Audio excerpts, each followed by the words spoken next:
And we are live. What's going on, ladies and gentlemen? I actually just tried to do the podcast a minute ago, but my internet is being absolutely terrible today. I don't really know what that is, so I do apologize for the two viewers that were in here at the time that I have to redo this stream because my internet is just lousy as can be sometimes. It doesn't want to work.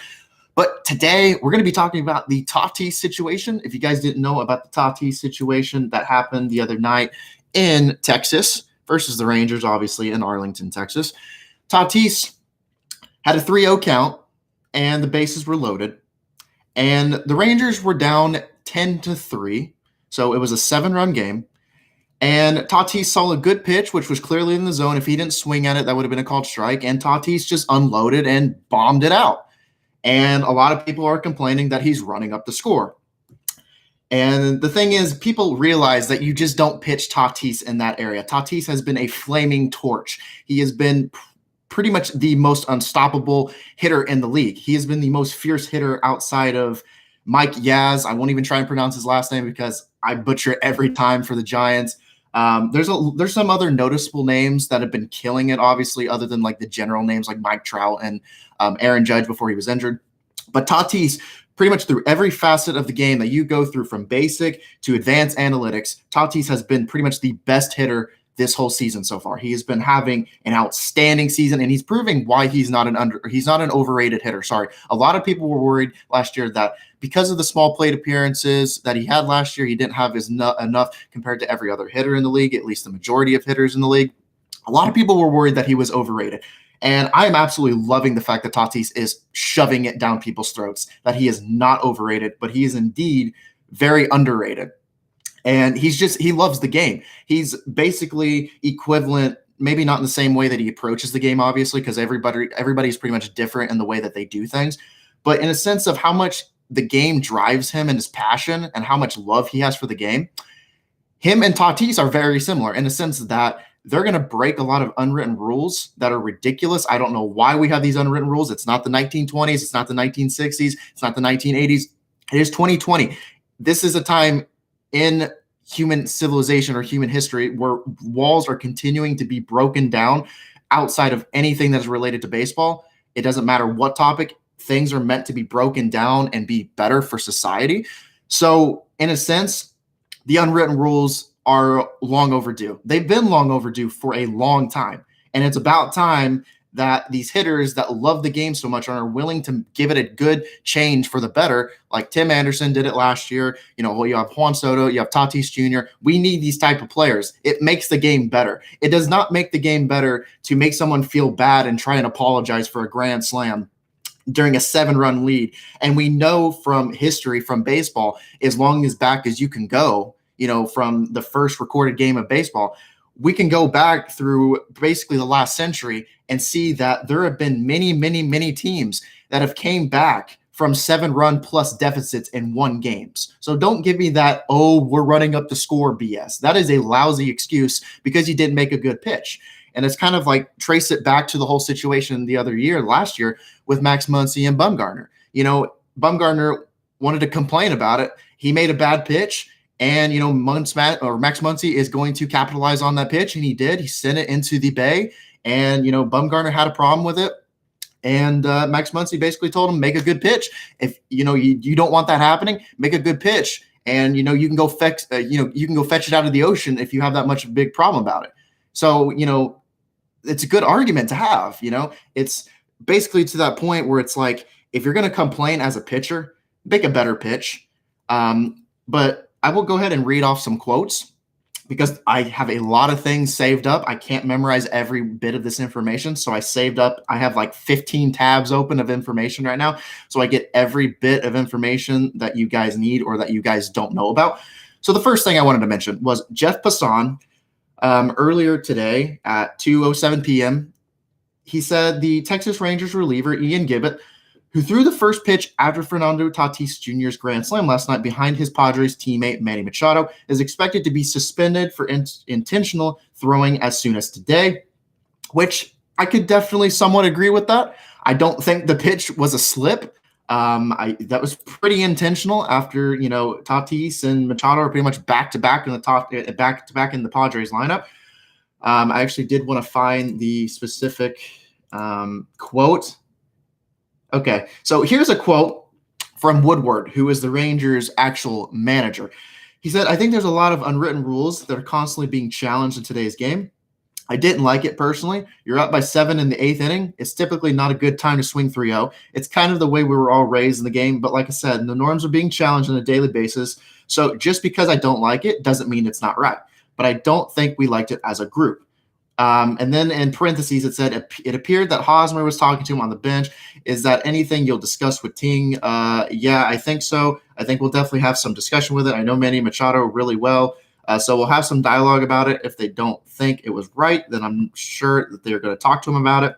I'm guessing that's what was going on the bench over there. I wasn't paying that close of attention, but I'm guessing that's what the conversation were about. So in a sense, I won't be too hard on Woodward because he did basically say that, although it's kind of like a norm that he grew up on, he's not necessarily saying it's the right thing, but he did say that he had a problem with it. So I'm kind of like on two different sides with Woodward in a sense that he's not saying necessarily his opinion is above everybody else's, like he's in the right and everybody's in the wrong. But at the same time, it's like, it doesn't matter if there's a 7-run lead. I mean, there have been in multiple games throughout history where leads have, even if it's like a 7-run lead, it has been challenged and teams have come back and won these games. So that's a poor excuse. You can't use that as an excuse. Pretty much all I'm going to say about this is you have a problem with Tatis swinging on a 3-0 count, continuing to try and give his team the lead just in case the Padres pitching staff falls apart, because we know they've been notorious for that for who knows how long now. That's been like one of the areas of focus that the Padres have needed, is a bullpen that doesn't collapse on them. Same with the starting rotation that is solid. Basically, we know that the Padres have needed this for a long time. So I don't see a problem with them running up the score. And plus, I said this on Twitter yesterday. This is not T-ball. This is not Little League Baseball. This is not high school baseball. This is Major League Baseball. You make your pitches or you don't make it. If you had a problem with Tatis doing what he did, you either one of two things. You either make a better pitch and grow up because you are a Major League player and you are a grown man, an adult, or two, other than making a pitch, the manager should have said, oh, well, Tatis is hot right now, so maybe we should intentionally walk him. I know it's like a Barry Bonds situation, and for the most part in a 7-run lead, or a 7-run deficit, I would say from a Rangers perspective, you're not going to walk someone with bases loaded. I mean, you're going to give yourself every chance you can to come back. But at the same time, it's like, well, if you had a problem, those are your two options. Either stop complaining about it and make a better pitch, or walk the guy. That's the only options I have for you.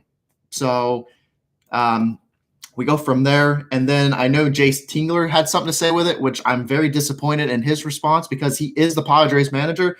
He said, basically from 97.3 The Fan, which is basically San Diego's only 24/7 all sports FM station. And I actually had it written down on a notepad because I couldn't find any specific quotes. I just kind of took specific phrases that he said.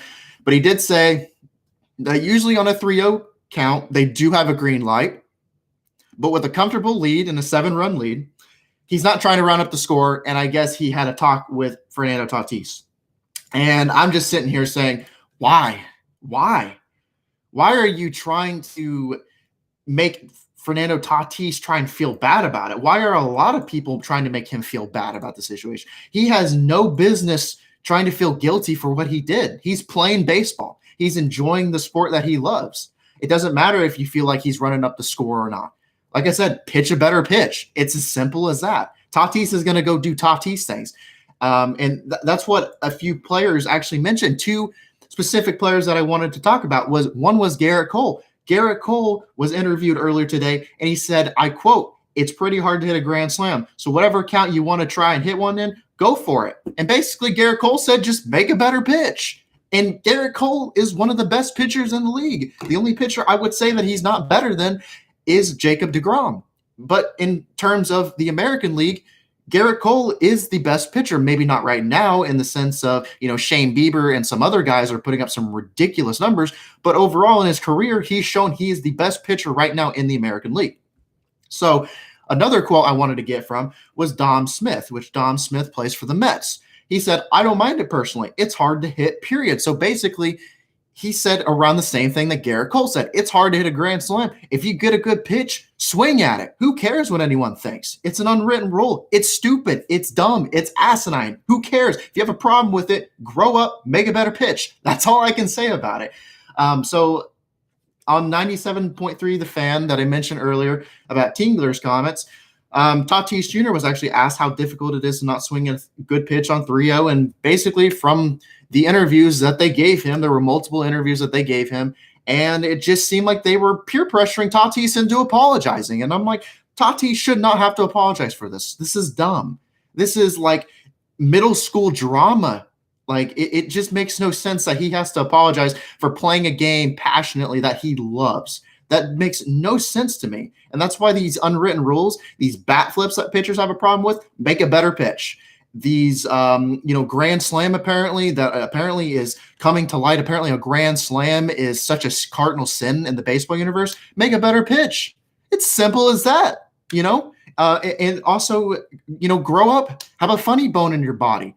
Realize that you made a bad pitch and correct yourself. I don't see why it's so hard for some people to realize this. I know a lot more pitchers are coming around to the idea, but there's still a lot of pitchers, a good portion of pitchers where it's like, we're still living in the 1920s. And it's like, we're not living in the 1920s anymore. We're living in 2020, a day and age where things are starting to evolve, whether it's better for worse. But in a sense of unwritten rules, and the fact that I think hitters should be able to bat flip and express their joy for the game. I'm not saying they should just chunk the bat at the opposing, dugout or whatever. I'm not saying that they should go out and say and taunt the other team.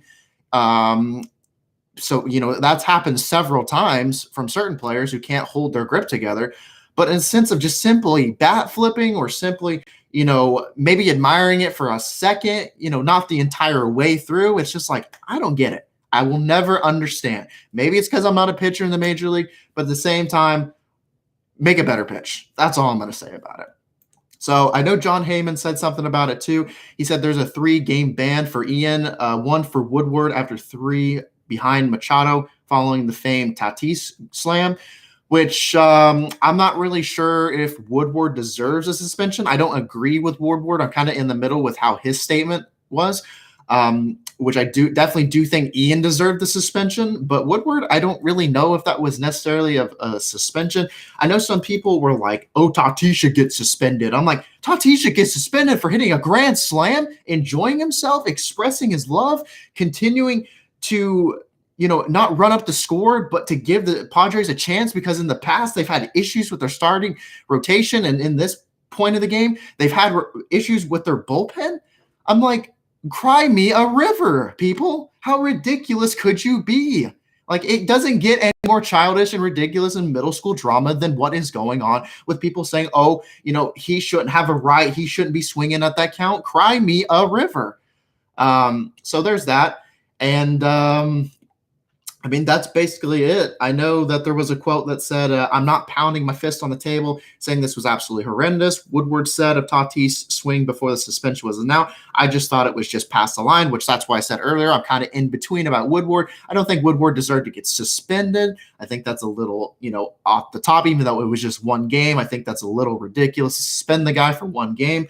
But, at the same time, it's just kind of like, I don't get it. I don't get it. I don't get why people have such a problem with the unwritten rule. I will never understand it. As someone who loves the game and wants the game to grow, and I wish the league would market their players better. I think this is a good opportunity to market guys like Juan Soto and even Mike Trout, for that matter. They could also market him more. They could market Tatis Jr. more. They could market a lot of these other guys, Matt Chapman, Mike Yaz from the Giants. There's a lot of players that you could market and grow the sport. So I just don't understand. I think the unwritten rules could turn, if anything, it's going to turn off people away from being like, why is this a thing? Like, people who aren't baseball fans, but people are challenging these people to get into the game. From my perspective, I would think that they would kind of be like, why is this a thing? Like, why are these players not allowed to have fun? I want them to have fun and express their emotions. I don't want them to act like a boring troll after, hitting a big hit or something. Just depending, or, a pitcher getting a big strikeout, or a infielder making a diving double play that, that gets them out of a jam. Like, I want to see some emotions from these players. That's what it's all about from any sport. You go down to football, you go down to basketball, hockey, baseball, obviously, whatever sport. I want to see emotions. That is exciting to me personally. And the last thing I wanted to touch on is, they're complaining about running up the score in a sense. Okay, so if you want to complain about running up the score, I brought up Baseball Reference, and it's specifically the biggest comeback wins in baseball history. So we're going to go through this, and I might beat the dead horse a little bit, but you know what? I don't really care, because if we're going to complain about running up the score, I think this is a good time to talk about running up the score. So specifically, 2001, Pittsburgh versus Houston. They were down by, it was a score of 8-2. The final score was 9-8. Let's go down to another one. Cleveland versus Seattle in 2001. The score was 14-3. Guess who came back and won? 15-4. Let's go to 2011 versus the Arizona Diamondbacks and the Dodgers. The score was 1-6. The final score was 7-6. Let's go to another one, shall we? Chicago Cubs versus Milwaukee in 2000. The score was 8-3. They came back and won 9-8. Let's go to not some postseason. I mean, we could go to postseason games even too. Like, there's a long list of both postseason and regular season games. Let's go to 2006, Kansas City Royals versus Chicago White Sox. The score was 7-1. Came back and won 8-7. 2016, the Seattle Mariners versus the Padres. It was 12-2. Then they come back and win 16-13. I could go on and on and on and on. Literally, it is a full page of games where teams come back from large deficits. If you want to complain about running up the score, make a better pitch. It's as simple as that. Don't complain. Make a better pitch or grow up and learn that sometimes you make bad pitches, and if you have a problem with it, fix yourself. That's all I'm going to say about it. Let me know in the comment section what you guys think about it. Let me know on Twitter what you guys think about it, because that's pretty much all I can say at this point. I just think it's ridiculous. I think the whole situation is dumb. I will never fault anyone for showing their emotions. I will never fault anyone for hitting a grand slam in a 7-run game when there have been larger deficits of teams coming back. I just don't see it. So thank you for the podcast. It's a little shorter than normal, but this was pretty much the only thing I wanted to talk about today. So I will see you guys later. Hopefully you guys enjoy the Yankees game, for all the people on my channel that are subscribed who love the Yankees. And I will see you guys for another podcast tomorrow. Have a wonderful night, guys.